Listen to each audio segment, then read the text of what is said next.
Une fois n'est pas coutume, on va parler de matériel photographique sur cette chaîne de matériel photographique.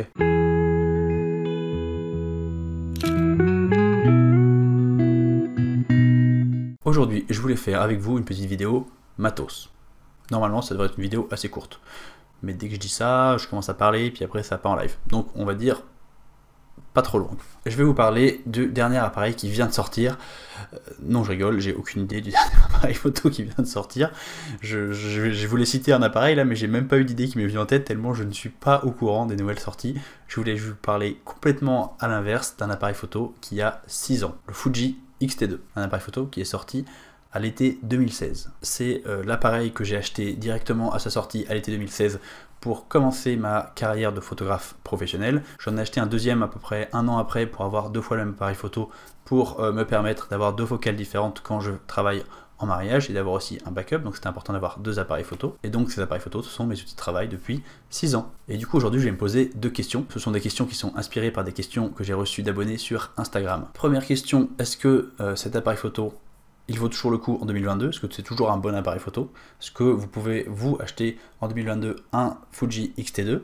Parce que bon, moi à l'époque, je l'ai acheté, je sais plus exactement combien, je crois que c'est 1800 $, vu que j'étais aux États-Unis. Mais maintenant, vous pouvez le trouver entre 400 et 500 € sur le bon coin. Donc si c'est toujours un bon appareil photo, c'est potentiellement une très bonne affaire. Et la deuxième photo, c'est pourquoi moi, Paul, photographe professionnel, je ne passe pas à un appareil photo plus récent et plus performant. On y va? On y va. Ah oui, peut-être avant de démarrer, je peux vous montrer l'appareil en question. Donc le Fuji X-T2 ici, qui est présenté sans objectif et avec une petite coque en cuir et ma sangle que j'aime bien, qui est une sangle Hyperion Camera Strap. La première question est une question en fait relativement facile. Est-ce que cet appareil photo vaut toujours le coup? C'est un appareil photo qui est sorti donc en 2016. À l'époque, c'était vraiment un appareil photo qui était pas mal au top, c'était vraiment du haut de gamme. Il y avait une très bonne qualité d'image, une bonne montée en ISO, un bon autofocus, et le tout dans un corps d'appareil photo qui est tout petit par rapport aux gros réflexes qu'on avait à l'époque. Donc du coup, c'était un très bon appareil photo. Et du coup, 6 ans plus tard, qu'est-ce que ça donne? Bah 6 ans plus tard, un appareil photo qui était bon 6 ans avant, il est toujours bon. En fait, c'est ça, la réponse, elle se répond toute seule. Bah, c'était un bon appareil photo, cet appareil photo n'a pas changé. Dans l'absolu, cet appareil photo n'a pas changé. Ce qui a changé, c'est la concurrence, c'est-à-dire que l'appareil photo, il peut avoir l'air d'être un peu moins bon que les appareils photo qui sont maintenant, alors que quand il est sorti, c'était un peu le top, en tout cas dans sa catégorie, et maintenant, c'est plus du tout le top, parce que c'est un appareil photo qui est ancien par rapport à d'autres appareils photo qui vont être plus récents. Donc, en valeur relative, c'est un appareil photo qui est moins au top qu'avant. Par contre, en valeur absolue, il n'a absolument pas changé. La qualité d'image est toujours aussi bonne, l'autofocus est toujours bon, la montée en ISO est toujours bonne, etc. etc. C'est le même appareil photo. Donc en gros, si l'appareil photo était considéré comme le top du top en 2016, bah en 2022, ça reste un appareil photo méga top quoi. Enfin, je sais pas trop comment l'exprimer autrement, mais on a tendance à juger du matériel de manière relative par rapport à la concurrence, alors qu'on devrait le juger de manière absolue. Est-ce que cet appareil photo, il fait des bonnes photos? Oui, il fait des très bonnes photos. Et il en faisait des très bonnes il y a 6 ans, et il fait des photos tout aussi bonnes maintenant. Ça n'a pas du tout diminué entre les deux. Donc oui, c'est un super appareil photo qui vaut le coup, sans problème. Alors oui, si vous comparez aux dernières sorties, encore une fois, je vais même pas vous citer de nom, bah il y a des appareils photo qui ont une montée en ISO qui va être un peu meilleure, il y a des appareils photo qui vont avoir un capteur avec une plus grande définition, il y a des appareils photo qui vont avoir un autofocus un petit peu plus rapide. Mais au final, la qualité des photos qu'on pouvait sortir avec le X-T2 était folle en 2016, et c'est exactement la même qualité, donc elle est toujours folle en 2022. Donc à la question est-ce que le X-T2 vaut toujours le coup? Mais évidemment, mais si vous cherchez un bon appareil photo, achetez un X-T2 d'occasion maintenant. Vous imaginez, là en cherchant 3 secondes sur le bon coin, je suis tombé sur un X-T2 à 420 €. Mais 420 € pour un appareil photo professionnel, c'est l'appareil photo avec lequel je gagne ma vie. C'est quand même vraiment un truc de ouf. Il a juste quelques années derrière lui, il a quelques heures de vol au compteur, mais s'il a été bien traité, il est toujours... C'est un putain d'appareil quoi, il est toujours au top. C'est un putain d'appareil photo qui fait des putains de photos. Alors oui, peut-être qu'un autre appareil photo va avoir un focus un tout petit peu plus rapide, mais est-ce que ça va changer beaucoup de choses dans votre pratique photo à vous tous les jours franchement? Est-ce que ça va servir à quelque chose d'avoir un capteur avec un tout petit peu plus de définition? Est-ce que vous avez déjà, vous, un client qui est venu vous voir en disant dis donc, cette photo elle est bien, mais elle a pas une très bonne définition? Ça n'arrive jamais, ça n'arrive jamais. Et pourtant mes clients ils impriment leurs photos, hein. Moi je leur imprime en grand.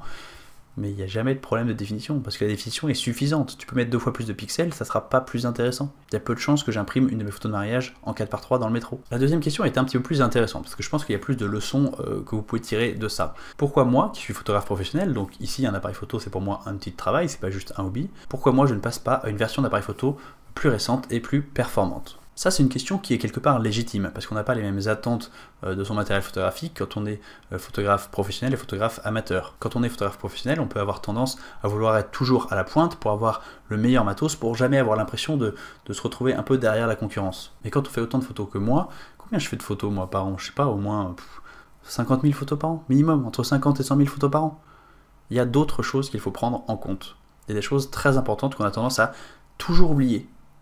Et ça m'énerve. Mais donc, quand on fait autant de photos que moi, il y a deux choses à prendre en compte quand on fait un achat d'un nouvel appareil photo. Et il y a une de ces deux choses qui est systématiquement oubliée dans toutes les vidéos, tous les tests, tous les articles que j'ai vus. Et donc, on va régler ça. La première chose, c'est la chose la plus évidente, on doit prendre en compte les performances, les nouvelles performances du nouvel appareil photo. Est-ce qu'elles valent le coup? Est-ce qu'elles sont intéressantes? Si j'achète un nouvel appareil photo, il aura des performances plus élevées. Meilleurs ISO, meilleur autofocus, meilleure définition de l'image, tout ça. Et certaines de ces performances, je pense notamment à la montée en ISO, peuvent m'être utiles pour faire notamment des photos dans les soirées de mariage où il fait pas très clair, où il n'y a pas beaucoup de lumière. Ça me ferait plaisir d'avoir une montée en ISO un peu plus performante. Voilà, donc c'est pas forcément une mauvaise idée de passer à un nouvel appareil, un appareil avec une meilleure montée en ISO. Peut-être aussi qu'un autofocus plus rapide, bah, ça peut pas faire de mal, ça me permettrait d'avoir un taux de déchets un petit peu moindre sur les photos que je prends, mais je gère déjà plutôt bien l'autofocus tel qu'il est, donc globalement c'est pas un besoin profond que j'ai. Mais donc on a d'un côté les performances, et de l'autre côté, le critère qui est oublié par tout le monde, c'est la prise en main. La prise en main, c'est à quel point on est confortable avec son appareil photo, à quel point on le connaît, à quel point on fait corps avec son appareil photo, à quel point on est capable de trouver les réglages rapidement, à quel point on est capable de passer d'un réglage à l'autre en une demi-seconde, parce qu'on en a besoin à un moment où il ne faut pas rater la photo, à quel point on connaît son appareil photo comme si c'était une personne et on sait comment il va réagir à telle ou telle situation, à quel point on fait corps avec son appareil en fait. Et ça c'est un point super important qui est jamais abordé. Moi en tant que photographe professionnel, j'ai beaucoup de moments où je dois faire des photos par exemple en mariage, et j'ai vraiment une seconde pour faire la photo et je peux pas la rater. Donc il faut que je maîtrise mon appareil photo, il faut que je sache exactement ce que je fais pour être sûr d'avoir le résultat que je veux. Et entre avoir un appareil photo un poil moins performant mais que je maîtrise parfaitement, où je vais pouvoir avoir la photo que je veux, même si elle est en définition 24 mégapixels, par rapport à un autre appareil photo qui va être plus performant, je vais avoir, je sais pas, 50 mégapixels de définition, par contre je le connais moins bien, donc je vais mettre une demi-seconde de plus à changer les réglages et je vais rater la photo. C'est évident la réponse, non? Donc en fait c'est une histoire d'équilibre. Est-ce que les potentiels bénéfices de ces nouvelles capacités de l'appareil photo, ces nouvelles performances, sont plus importants que les problèmes, on va dire, que va me poser le fait de passer d'un appareil photo à l'autre. Et ça, c'est quelque chose qu'on sous-estime beaucoup, le fait de passer d'un appareil photo à l'autre. Il y a un changement, il y a une transition, et qui n'est pas toujours évidente. Alors bien sûr, si j'achète un nouvel appareil photo, je vais réussir à faire des photos immédiatement, et des bonnes photos immédiatement, il n'y a pas de souci. Par contre, avant d'atteindre le niveau de maîtrise absolue de l'appareil que j'ai avec mon appareil que j'ai maintenant, il va se passer pas mal de temps. Là, l'appareil photo que j'ai maintenant, franchement, je peux changer n'importe quel réglage que j'utilise régulièrement, les yeux fermés. Quand je suis en mariage, je fais mes réglages, je ne regarde pas mon appareil photo, je bouge mes molettes, je vais même dans les menus sans regarder, et je peux changer, je sais pas, une carte mémoire en 1 seconde. Je peux changer une batterie en 2 secondes. Ça va pas me prendre les 5 secondes que ça prendrait de... Ah, déjà, elle s'ouvre comment, la trappe? Hop. Il y a vraiment un moment où j'ai fait tellement de photos avec cet appareil que c'est devenu une extension de moi-même. Je le connais par cœur. Pour vous donner une idée, je faisais déjà pas mal de photos avant d'acheter ce Fuji X-T2. J'avais un Canon 500D, donc un réflexe Canon d'entrée de gamme. Donc Canon, marque différente, architecture différente, en plus technologie différente, parce que le Canon c'est un réflexe, mais le X-T2 c'est un hybride. Bref, il y a eu beaucoup de changements. Et quand je suis passé de l'un à l'autre, je me suis posé la question pendant des mois, est-ce que j'ai bien fait de changer? Parce que honnêtement, je ne suis pas à l'aise avec mon nouvel appareil photo, j'ai du mal. Et j'ai mis... Je pense que j'ai mis presque 1 an à avoir la maîtrise de mon nouvel appareil photo autant que je maîtrisais l'ancien. Vous vous rendez compte? On parle pas de 1 an en laissant l'appareil photo sur l'étagère, on parle de 1 an en shootant beaucoup. Alors bien sûr, si je changeais d'appareil photo aujourd'hui, j'aurais pas besoin d'aller chez une autre marque. Si je restais chez Fujifilm, j'aurais déjà un certain nombre d'automatismes et donc la transition c'est sans doute plus facile. Mais il y aurait quand même des trucs à changer, il y aurait des trucs, il faudrait que je m'habitue. Par exemple le X-T4 qui est sorti il y a pas très longtemps, enfin pas très longtemps, ça fait déjà 1 an ou 2, le X-T4 il est plus gros. Voilà, il n'a pas la même taille, il n'a pas la même prise en main. Ça, c'est des trucs auxquels il faudrait que je m'adapte. J'ai l'air d'une vieille personne quand je dis que j'arrive pas à m'adapter. Mais quoi qu'il en soit, ça prendra quand même plusieurs mois et quelques milliers de photos. Si j'essaie de calculer le nombre de photos que j'ai fait en tout avec mes deux X-T2, parce que du coup c'est le même appareil, donc ça compte comme si c'était un seul appareil en termes de prise en main, je dois être entre 300 000 et 500 000, un truc assez important. J'ai fait tous mes mariages avec, j'ai fait toutes mes vacances avec, je fais énormément de photos de ma famille. Bref, je shoote beaucoup, beaucoup trop d'ailleurs, mais ça c'est une autre question. J'ai une maîtrise de cet appareil photo qui est honnêtement absolue. Alors après, j'utilise pas tous les réglages, hein. Il y a des réglages du coup que j'utilise jamais, du coup ils sont dans un coin, je sais même pas où ils sont, mais les réglages que j'utilise, les réglages qui me servent régulièrement, je les maîtrise sur le bout des doigts. C'est là, le bout des doigts, hop, hop. Je sais comment l'appareil va réagir à différents types de scènes, je sais comment l'autofocus va réagir à différents types de lumière, et tous ces trucs là, c'est même pas des trucs auxquels je réfléchis, c'est vraiment, c'est intégré, c'est une extension de mon bras quoi, c'est instinctif. Et du coup c'est quoi la conclusion? Est-ce que ça vaut le coup pour moi de changer d'appareil photo? Remettons les choses en contexte. Je suis photographe professionnel, ce que je cherche c'est la satisfaction de mes clients. Les clients, qu'est-ce qu'ils veulent?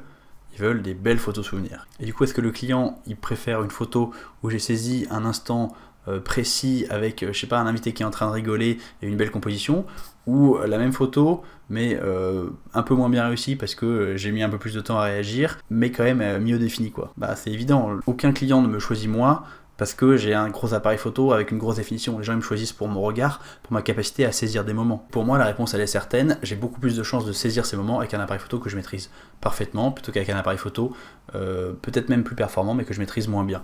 Donc pour moi, j'ai pas du tout envie de changer d'appareil photo en fait. Ça ne m'excite pas la possibilité de changer, j'en ai pas envie. Est-ce que ça veut dire que je changerai jamais d'appareil photo? Bien entendu que non. Il y a plusieurs situations qui peuvent me faire changer d'appareil photo. Bah, déjà comme je viens de le dire, si jamais il rend l'âme, ou alors si vraiment les nouveaux appareils photo apportent genre, une technologie nouvelle que je trouve révolutionnaire, qui en tout cas va fortement impacter ma pratique de la photo de mariage, là peut-être que je vais m'y intéresser.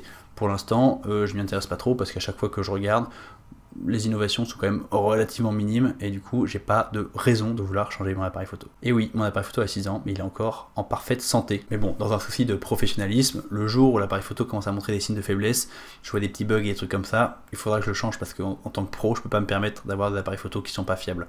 Donc voilà, je sais que mon appareil photo il a une durée de vie limitée et que d'ici 1 an, 2 ans il va falloir que je le change, mais bon ça sera plus contraint qu'autre chose. Pour conclure, pourquoi je fais cette vidéo? C'est pas pour raconter ma vie, enfin c'est un peu pour raconter ma vie parce que j'adore ça, mais c'est aussi et surtout pour essayer de vous convaincre de ne pas changer d'appareil photo. Non, je m'explique. En gros, ce que je veux dire, c'est que je voudrais, si jamais vous avez cette envie de changer d'appareil photo, que vous posiez la question, est-ce que je maîtrise mon appareil photo sur le bout des doigts? Et est-ce que ce qui me bloque quand il y a une photo que j'arrive pas à faire, ça vient des capacités de l'appareil, ou ça vient du fait que moi et ma maîtrise de l'appareil, on n'a pas réussi à faire la photo qu'on avait envie d'avoir?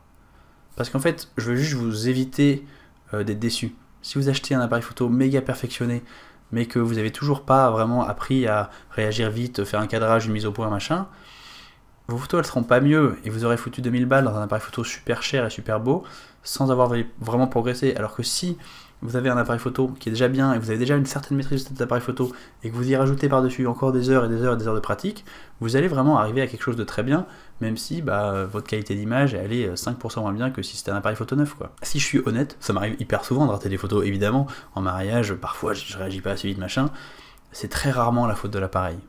Une fois ou deux je me suis dit, ah là si j'avais eu un autofocus un poil plus rapide, j'aurais peut-être chopé ce moment. Donc oui, ça peut être la faute de l'appareil de manière très spécifique. Mais la plupart du temps, c'est juste moi qui suis en faute. J'ai pas assez anticipé, je me suis pas assez préparé, j'étais pas assez concentré. Bref, c'est moi qui humainement ai fait une erreur, c'est pas mon appareil photo qui a pas réussi quoi. Et je pense que c'est vrai un peu partout et pas que en photo. Il vaut mieux un outil moyen maîtrisé parfaitement qu'un super outil qu'on sait pas trop comment utiliser. Tiens, une petite anecdote pour finir la vidéo. Je reçois absolument tous les jours des questions techniques, notamment sur Instagram. Je reçois des DM de gens qui me disent est-ce que cet objectif il est bien, est-ce que cet appareil photo il est bien, est-ce que cette carte mémoire elle va aller dans tel appareil photo? Et ça me fait un peu rire parce que j'en sais absolument rien. Je n'y connais rien en matériel photo. Pour la simple et bonne raison que je suis content avec le matériel que j'ai maintenant, et du coup je m'intéresse pas au nouveau matériel qui sortent, parce que je vais pas m'intéresser juste pour le principe, j'ai pas besoin de perdre du temps à faire une veille technologique, alors que je sais très bien que le jour où il y a un truc absolument révolutionnaire, l'information elle va quand même m'arriver d'une manière ou d'une autre. Donc non, je regarde pas les nouvelles sorties, je suis absolument pas au courant. Quand on me dit ouais le Nikon Z18 est-ce qu'il est bien, je sais pas, j'en sais rien du tout. Alors je regarde un peu de temps en temps ce qui se fait chez Fuji juste pour voir quand il y a une nouvelle sortie, ok il y a un nouveau Fuji, c'est quoi les innovations? La réponse en général c'est pas grand chose. Bon bah voilà, je sais que j'ai 2 ans tranquille et que je verrai dans 2 ans s'il y a un nouveau Fuji qui est intéressant pour moi. Mais vraiment je suis pas les nouveaux appareils photo parce que ça ne sert à rien. L'appareil photo que j'ai maintenant me convient très bien. Donc la réponse, parce que la question de base c'était est-ce que en 2022 le XT2 vaut toujours le coup? Mais la réponse c'est oui, et il vaut même beaucoup plus le coup qu'avant, parce qu'il est toujours aussi bien, mais il est 3 fois ou 5 fois moins cher. Quand même génial, non? Achetez des XT2 maintenant. Je vais faire remonter la cote si je dis à tout le monde d'acheter des XT2.